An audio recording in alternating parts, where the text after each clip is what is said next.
매년 6월 애플은 WWDC라는 개발자 회의를 엽니다. iOS부터 macOS 그리고 아이폰, 아이패드의 미래를 발표하는 자리인데요. 올해도 애플이 판을 제대로 깔았습니다. 새로운 아이폰, 아이패드, 애플워치, 맥까지 뭐가 달라졌는지 핵심만 정리해드릴게요. 이제 테크도 이지하게 만성일지. 와, 방금 애플의 2025년 WWDC가 끝났는데 저의 총평은 생각했던 것보다 많이 바뀐 듯 안 바뀐 듯 기호가 조금 갈릴 것 같다라는 생각이 일단 드는데, 우선 이번 WWDC는 애플이 디자인에 엄청 힘을 준 것 같아요. 왜냐면 WWDC의 가장 첫 순서가 아무래도 가장 중요한 거잖아요. 가장 먼저 발표한 게 우리는 이번에 디자인적으로 새로운 혁신을 일궈냈다. 그래서 새로 발표한 게 리퀴드 글래스라는 거거든요. 리퀴드 글래스라는 이름에서부터 알 수 있듯이 전체적으로 반투명한, 이런 투명한 디자인이 모든 기계 소프트웨어, iOS, 아이패드 OS, 워치 OS, 맥OS, 비전 OS 뭐 다 전반적으로 다 적용될 예정입니다. 90분 정도 진행됐던 WWDC에서 이 리퀴드 글래스 디자인이 계속적으로 반복해서 나왔기 때문에 아무래도 이번에 애플이 가장 힘을 쏟은 게 이 투명 디자인이 아닌가 싶고, 저는 이 디자인은 그 코어예요. 사실 디자인하면 애플이 상징적인 브랜드잖아요. 애플 디자인팀이 일을 잘한다는 건 누구나 다 알고 있는데, 이 투명한 디자인을 보니까 SNS에서 애플 디자인이 이렇게 나왔으면 좋겠다, 아이폰 디자인이 이렇게 바뀌었으면 좋겠다 하는 그런 디자인에 조금 더 한 단계 가까이 간 디자인이 아닌가 싶고, 잠금하면 알림, 제어센터, 독, 그리고 웹페이지 스크롤할 때 등등 모든 씬에서 이 투명한 디자인이 적용이 돼요. 이건 실제로 써봐야 알겠지만 저는 이 디자인이 엄청 그 코어여서 바로 적용해볼 것 같거든요. 여러분들의 생각은 어떠세요? 우리가 소위 말하는 애플스러운 디자인 같아. 일단 첫 번째로 iOS. 원래는 이번에 iOS 19가 나와야 되는데 그 출시하는 연도에 맞게 이번에는 iOS 26이 출시될 예정입니다. 그리고 iOS, 워치OS, macOS, 비전 OS, 아이패드 OS 뭐 다 이제 OS 26으로 통일돼요. 이게 더 좋은 것 같아요. 왜냐면 지금까지는 이번 iOS가 18이었나 17이었나. 일단 아이폰의 디자인, 방금 말씀드렸던 이 리퀴드 글래스라는 투명 디자인이 잠금 화면에도 적용이 되고 홈 화면에도 적용이 됩니다. 전체적으로 이렇게 반투명한 디자인이 잠금 화면뿐만 아니라 아이콘에도 적용이 되니까 우리가 지금까지 알던 아이폰과는 조금 사뭇 다른 느낌이죠. 굳이 새로운 기능이 추가된 게 아니더라도 이 디자인 하나가 바뀐 것만으로도 새로운 휴대폰을 쓰는 느낌이에요. 그리고 잠금 화면이 더 역동적으로 바뀌어요. 잠금 화면을 꾸밀 수는 있지만 이 시계의 크기는 못 바꿨거든요. 근데 이제는 내 잠금 화면에 빈 공간이 많으면 이 시계의 크기가 더 커지기도 하고 줄어들기도 하고, 그리고 또 사소하지만 살짝 신기했던 거는 내가 2D 사진을 찍어도 이걸 3D로 바꿔주기도 해요. 그래서 내가 찍은 강아지가, 우리 집 강아지가 2D가 아니라 진짜 튀어나온 것처럼 보여지는, 그래서 누구나 다 일괄적으로 같은 잠금 화면이 아니라 잠금 화면마다 디자인이 다 다르니까 좀 더 새로운 느낌을 받을 수 있겠죠. 그리고 대망의 카메라 많이 바뀌었어요. 일단 아이콘부터 바뀌었죠. 그리고 카메라를 실행했을 때 전체적인 UI, UX도 훨씬 직관적이고 심플하게 바뀌었어요. 지금은 카메라 실행하면 여기 하단에 뭐가 엄청 많잖아요. 이렇게. 근데 이제 카메라를 실행하면 정말 직관적으로 비디오, 사진 이렇게 두 개만 떠요. 하단으로 스와이프하면 시네마틱, 타임랩스 같은 기존 기능들이 다 보이고, 또 위로 스와이프하면 사진 비율, 타이머, 4K 60프레임으로 할지 이런 포맷도 바꿀 수 있고, 아이폰에 익숙하신 분들이라면 좀 적응이 빠를 것 같은데 아이폰을 처음 쓰시는 분들이라면 안 그래도 아이폰 기능에 낯설 텐데 이렇게 뭔가 다 숨겨져 있으면 더 적응하기 어려울 것 같아요. 그리고 사파리 디자인도 조금 바뀌었어요. 기존에는 우리가 인터넷을 하면 여기 하단에 인터넷 주소 창이 꽤나 많은 부분을 차지했잖아요. 근데 이제 이 탭 막대가 페이지 위에 표시돼서 인터넷을 할 때 조금이라도 더 많은 화면을 볼 수 있습니다. 그리고 전화 앱도 정말 대폭 개선이 됐는데 디자인이 엄청 바뀌었어요. 즐겨찾기, 최근 통화, 음성 사서함이 하나로 합쳐집니다. 즐겨찾기가 항상 맨 상단에 표시되고 최근 통화, 음성 사서함은 그 아래에 목록으로 표시돼요. 그리고 또 빠질 수 없는 애플 인텔리전스. 저는 음성 사서함을 잘 쓰진 않는데 나한테 그렇게 부재중 전화를 남길 사람이 많진 않아서 이 애플 인텔리전스가 음성 사서함도 요약해줘요. 예를 들면 부장님이 빨리 당장 전화 받아라, 이러이러한 것 때문에 전화했다 라는 음성 사서함을 남긴다면 애플 인텔리전스가 그 부장님의 목소리를 알아서 요약해서 텍스트로 변환해주는 거예요.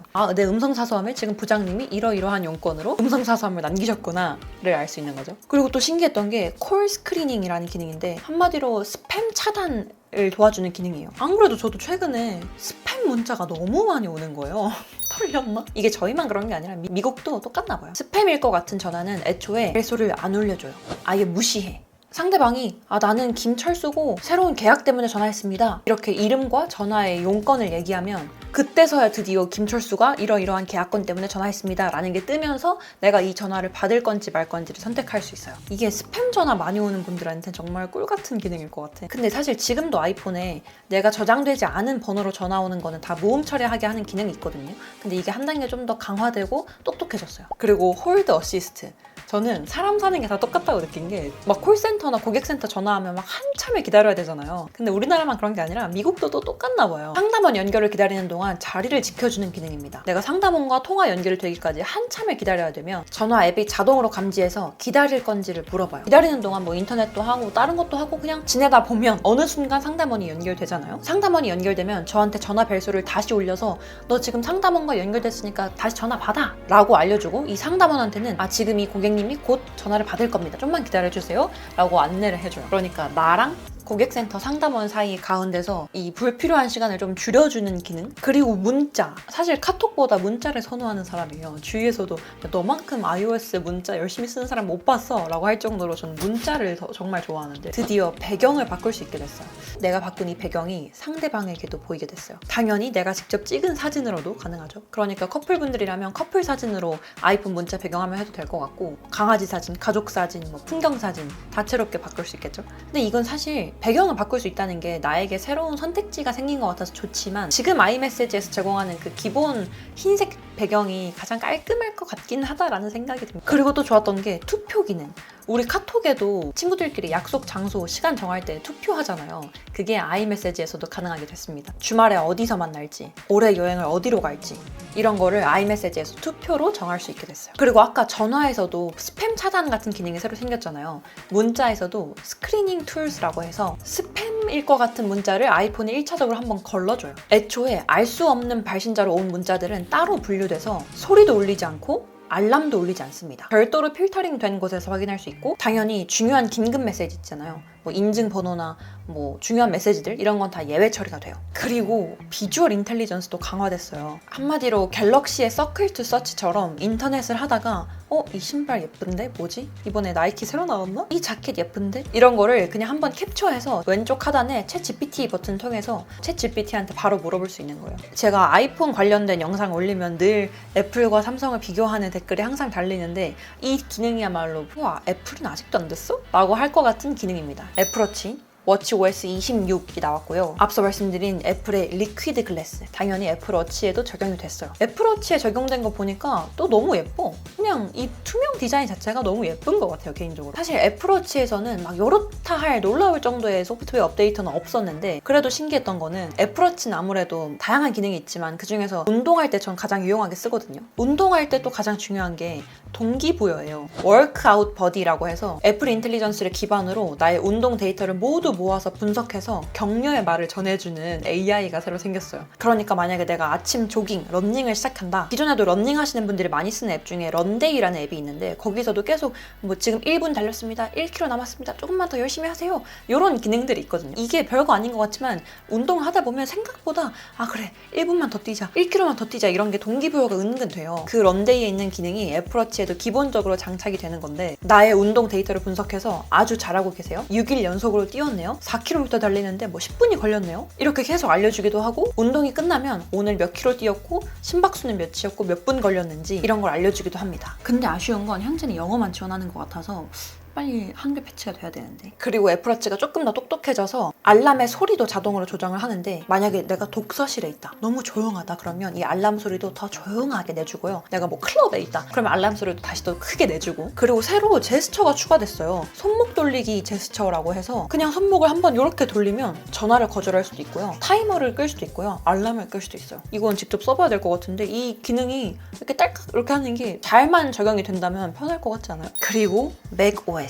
일단 이번 맥OS의 이름은 맥OS 타호입니다. 역시 리퀴드 글래스라는 투명한 디자인이 적용됐고요. 그래서 메뉴바, 독, 위젯, 앱 아이콘, 제어 센터 이런 게 다 투명해졌어요. 개인적으로 이거 너무 극호인데? 진짜 이거 투명 디자인 잘 뽑았어. 그리고 진짜 꽝이 아니라 제가 마침 어제 이 아이맥을 쓰면서 아이맥에 폴더의 색깔을 바꿀 수 있는 기능이 있었으면 좋겠다라는 생각을 했거든요. 업무별로 폴더의 색깔을 다르게 하고 싶은데 그게 안 되는 것 같은 거예요. 근데 그게 이번 맥 OS 타호에 생겼어요. 폴더의 색깔을 변경하거나 폴더에 이모지 아이콘을 추가할 수 있어서 카테고리별로 폴더를 분류하거나 좀 더 개성 있게 폴더를 꾸미고 싶을 때 이용할 것 같습니다. 그리고 스포트라이트가 엄청 개선됐어요. 스포트라이트는 맥을 쓰시는 분들이라면 너무 좋아할 수밖에 없는 기능인데 커맨드 스페이스바를 누르면 스포트라이트 기능이 활성화되면서 이 맥에 있는 다양한 정보를 찾을 때, 환율을 계산할 때, 세계 시간을 볼 때 정말 다양하게 쓸 수 있는 기능이거든요. 관련성 높은 파일을 찾기 쉽게 보여주고 내 루틴이나 현재 진행 중인 거에 기반해서 알맞은 파일을 추천을 해줘요. 그리고 이 스포트라이트에서 새롭게 가능해진 기능도 있는데 이 스포트라이트에서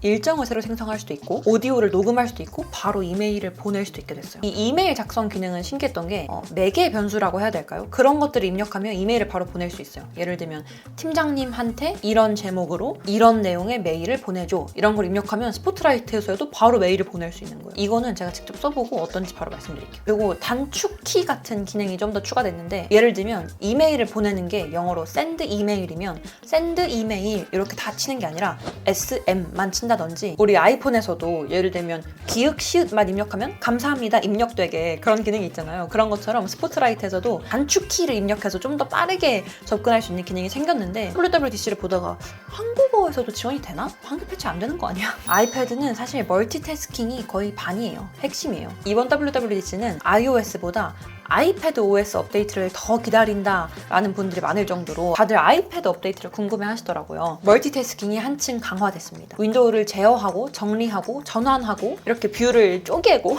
쪼갠다는 말이 맞나? 우측 하단에 조절 핸들이 추가돼서 앱 크기를 조절할 수 있고요. 왼쪽으로 툭 쳐주기만 하면 스플릿 윈도우처럼 타일을 정렬할 수도 있고 그러니까 한마디로 스테이지 매니저와 스플릿 뷰가 합쳐져서 좀 더 강화됐다라고 이해하시면 되고 그리고 전 좋았던 게 맥 쓸 때도 미리 보기 앱을 통해서 직접 PDF에 사인을 한다거나 이렇게 하이라이트 밑줄을 친다거나 하잖아요. 그 미리 보기 기능이 아이패드에도 도입이 됐어요. 생각해보면 이게 왜 지금까지 없었나 싶긴 한데 미리 보기가 도입이 돼서 이제 아이패드에서도 매번 막 PDF 파일 다 열지 않아도 미리 보기를 통해서 PDF에 사인을 한다거나 문서를 열람하고 편집할 수 있게 됐습니다. 여러분 오늘 이렇게 제가 현재 시간 새벽 4시 19분이고요. 제가 말을 더 할수록 편집할 게 분량이 늘어나기 때문에 이제 호다닥 마무리를 해보겠습니다. 작년 WWDC에 비해서 막 와우한 것 같진 않아요. 물론 이번에 리퀴드 글래스라는 투명 디자인이 가장 신기하긴 했지만 작년엔 또 제가 애플 샌프란시스코에 직접 가서 그 현장에서 느꼈기 때문에 더 막 신기했는데 지금은 또 이렇게 새벽에 밤새서 일을 하고 있다 보니 그 감흥이 덜한 걸 수도 있는데 여러분들은 또 이번 업데이트 어떻게 생각하시는지 궁금하고